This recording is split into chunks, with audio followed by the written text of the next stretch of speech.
Hi guys. I just wanted to, I've been doing videos and every time I get an interruption, so I didn't want you guys to have to go through it last time. So let's try to do this again. Anyway, this is an update on my broken foot. In the morning when you wake up, sometimes your toes will be purple. And some people confuse this as something horribly wrong. What it means is with you rolling around in the middle of the night, you're not moving your toes. When you go to sleep, you're not moving your toes. And when you're in a cast and you're sitting all day, definitely move your toes around. You always want to move your toes because this helps with circulation getting through your foot. Stretching. You can stretch your foot, but don't stretch it too much because if you do, you could hear popping or cracking. So if your foot is still hurting, don't stretch it because if you're hurting and you go to stretch it, that's going to make it hurt worse.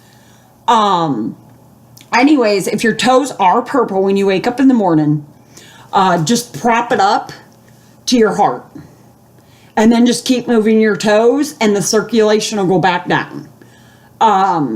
If you notice, my toes are regular right now. I actually have been using lotion, so it's helping, but I still have to, that's what my foot looks like on the bottom so far.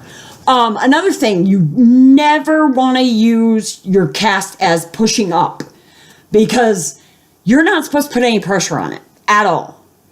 When the doctor puts a cast on you, you're not supposed to walk on it. You're not supposed to put any pressure on it. You're not supposed to do anything that would strain that ankle. Because if you do anything wrong and you go to get your cast taken off and they do the x-rays that they need to do, they could end up putting another cast on you if you're not careful. Never twist the cast.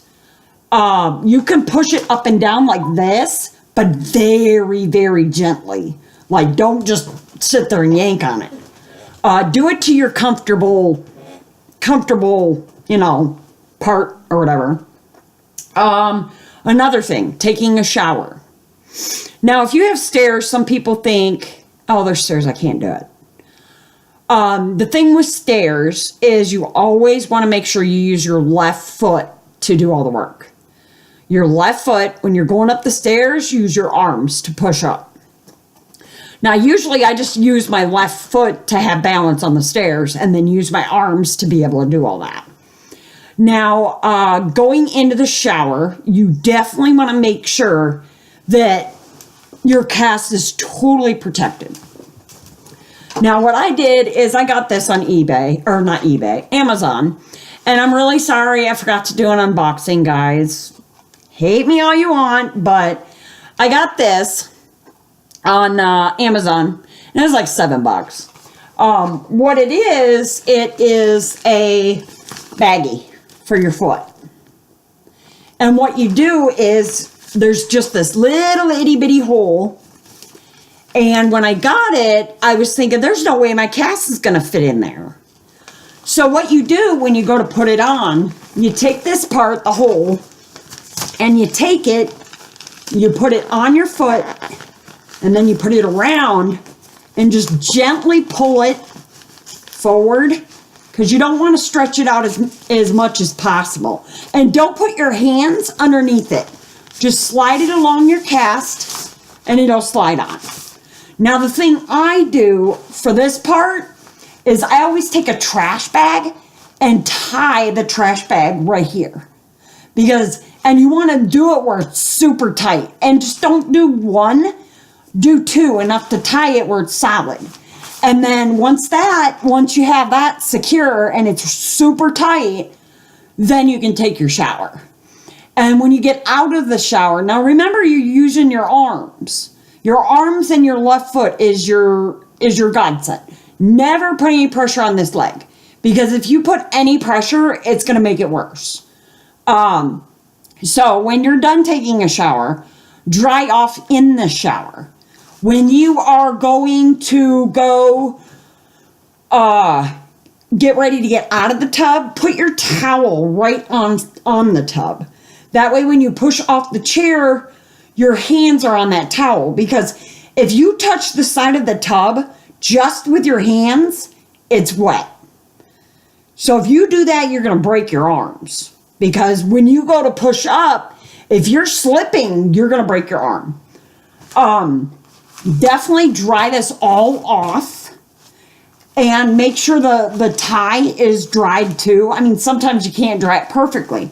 But once you take this off, the garbage bag, once you take it off, put that aside. And then dry the whole bag and your leg too. Dry everything off.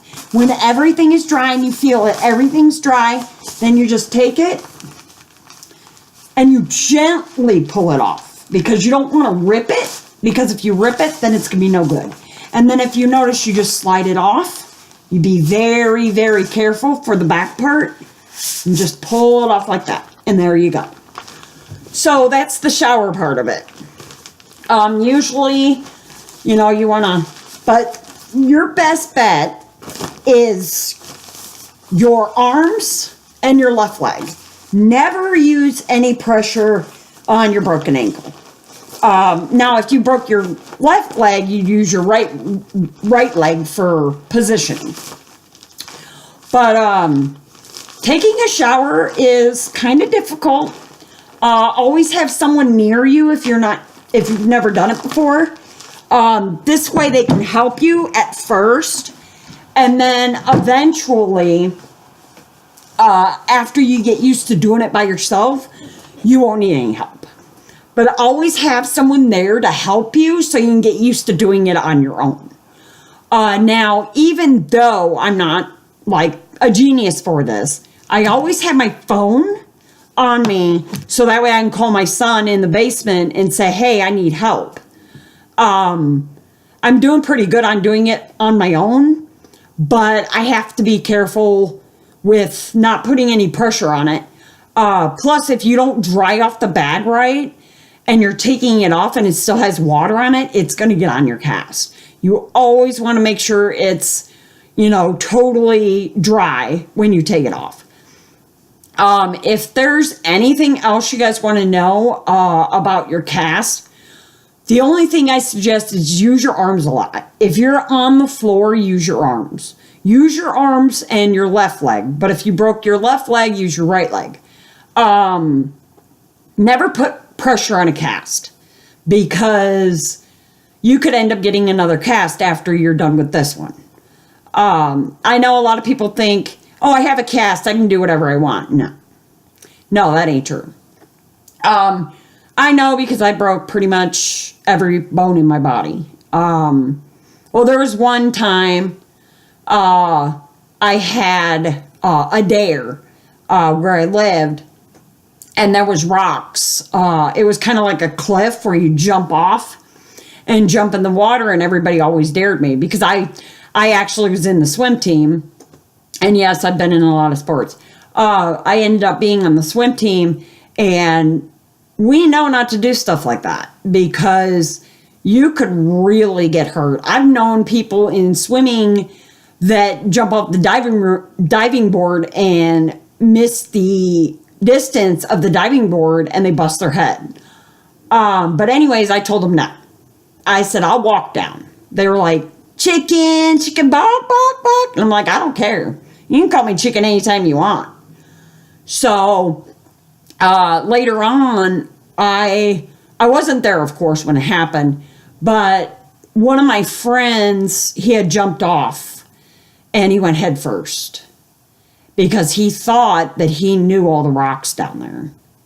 And for some reason, it was too late when he hit the water. He had broken his neck. He ended up being in a wheelchair from the neck down. Eventually, he got feeling in his hands, but they weren't perfect. They were kind of crunched up. He couldn't really do a whole lot. But he had problems with his speech. He had to do physical therapy all the time. I really really stress that just because your friends are jumping off a cliff or a train tracks, because we've done that before too. Anything that's higher than 8 stories, don't do it. And here's my grandbaby. So I will see you guys next time. Later, guys.